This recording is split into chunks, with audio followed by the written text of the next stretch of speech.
you should judge. Hey, this is Brian. Welcome to my Garage Bible Study. That's right, you should judge. Wow. Am I going to get defrocked right now? Am I going to get publicly rebuked? Am I going to get sued for saying the cultural mandate that we have in our times? Shouldn't judge people, man. Stop your judging. No, you should judge if you understand the proper understanding of judging. Let's see what Jesus says about it. It's in the book of Luke, chapter 6, verse 27 and following. Here's what it says.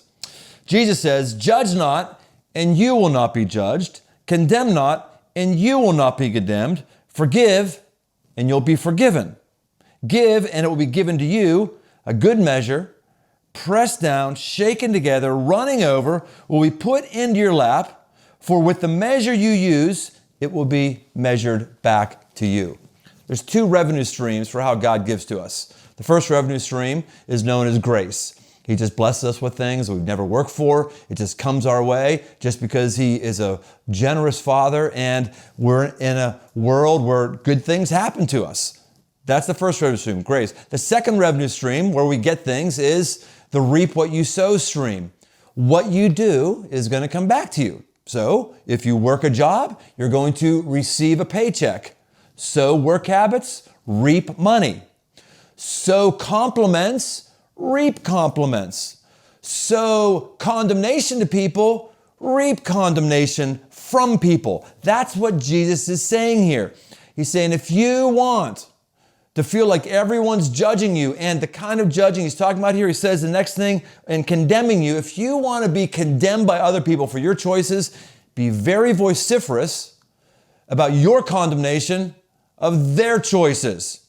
And if you want people to forgive you, then be very generous with how you forgive others, because we just naturally forgive people who forgive us. And then he goes into this little phrase to make sure we understand it. He says this, "Give and it will be given to you." Whatever you give of these things. You give of these things, give judgment, give condemnation, give forgiveness. It'll be given to you, a good measure, pressed down, shaken together, running over in your lap. Like jam down. Every time I put forgiveness in, I'm putting it in, I'm putting it in, I'm putting forgiveness in, I'm putting it in, I'm putting it in. And then eventually it's overflowing to where forgiveness is overflowing on me. We have that phrase, you are what you eat. You also get what you do. What does this have to do with why I would say you should be judging?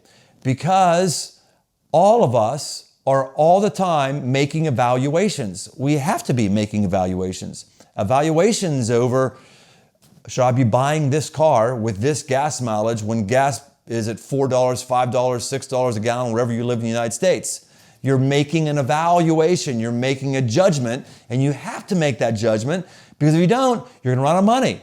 You're making a judgment when you look at someone and you're figuring out, do I want to date that person?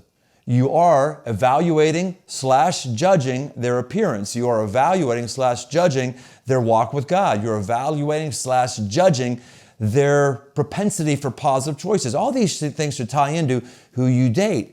And this is healthy. If you ever stop evaluating, if you stop judging in terms of having discerning, critical understanding of issues, your life won't work. And having this open mind, to just be open to anything and any idea goes, will leave your life nowhere. One ancient theologian said the idea of having an open mind is so that it can shut on something. And you can have it in your mind and have it regulating your life. So we have to operate in discernment. We have to operate in critical thinking. We have to operate in evaluating. And all of these are synonyms for how I'm using the word judging here. But when it comes into condemnation, to using our voice to take people down, using our voice to make people feel less than loved and appreciated because of their choices that might be different from yours, that's when we get into a really, really tough way. I am very critical in terms of understanding what sex should look like. Very critical. But when it comes down to using my mouth to condemn somebody who's doing something sexually that I don't think should be done, I'm getting into dangerous, dangerous territory. I'm condemning them, and I'm giving them license to, when they see something in my life that they don't like, to just give me what I've given them, giving me condemnation over any number of choices I have. I've kind of set the standard, if you will, in the relationship as a standard of judging you by condemning you. And if I set the standard of giving you grace and giving you forgiveness, I'll find people give me grace and me forgiveness, because guess what? I need it. I need it. We all got our hang-ups, we got our little things. We just got to pick our battles, and we're going to do that. I came in here today to do my garage Bible study. Virtually every time I'm in my garage, I'm having a chew. And I came in today and I had a chew in. I took my chew out. I actually put it on my work table over there in a semi-dry, clean area. When I'm done doing this Bible study, I'm going to go back there, I'm going to put it back in my lip. And people who know that I do that, I know that they don't appreciate it. I know that they have a real hardcore conviction against not doing that sort of thing. But I find that no one tends to really get my grill about it. And I like to think part of the reason is they know I've seen personal choices that they've made, and I'm not getting in their grill about everything. Now, should we delicately, tenderly, appropriately, directly speak something to somebody that we see as not being right in their life? We absolutely should, in the right time, in the right way, and to the right person. We should. But we've got to first ask ourselves if this is the time to give judgment, or this is the time to give grace, or this is the time to get forgiveness. And Jesus then, he teases this out a little bit more. Let's look at the very next session. He says this. He tells them this parable.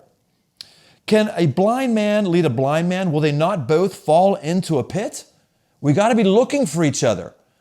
Relationally speaking, that's what he's saying. We can't just all be blind to what's happening. We've got to be looking out for other people as they're looking out for us. A disciple is not above his teacher, but everyone, when he is fully trained, will be like his teacher. Jesus saying, you're not better than me, but I'm trying to fully train you so that you'll be like me.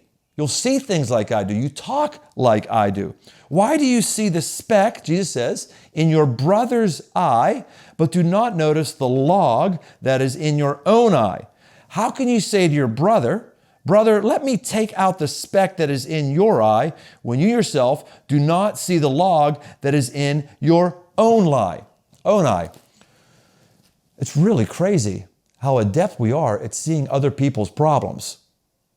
And it seems like we all can do this very, very well. Oh, that person's spending too much money. That person's not working hard enough. That person spends too much money on clothes. That person over there, I don't see them going to church services enough. That person over there, they don't know the Bible verses I know. That person over there, they've got kids that are utterly out of control. That person over there, they don't do X, Y, Z with their spouse. That person over there, they don't work out. They're not working their bodies. God's blesses the body. They're not working out there. That person over there. It's very easy to see the problems in somebody else's life, but it's not so easy to see the problems in our own life.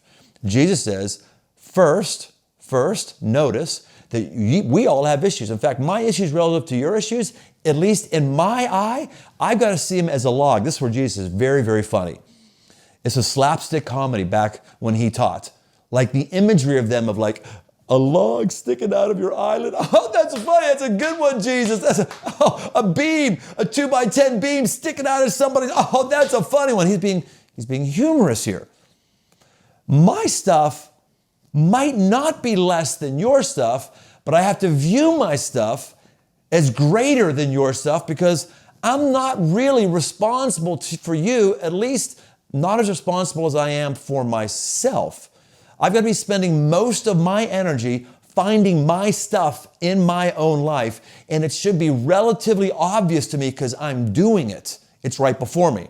Now, just so you know, that this idea of we shouldn't be judging anybody, which is this phrase in our culture where we basically say, don't make any moral evaluations. Don't at all. Just let me as a blind person just fall into hole after hole. This thing that we have in our society where as soon as somebody makes a truth statement about a thing or a person, we get really upset and we think we've crossed a line and we are now inherently sinning because we've made a truth statement. That's not what Jesus is teaching here. He teases it out more. This is where I'll close.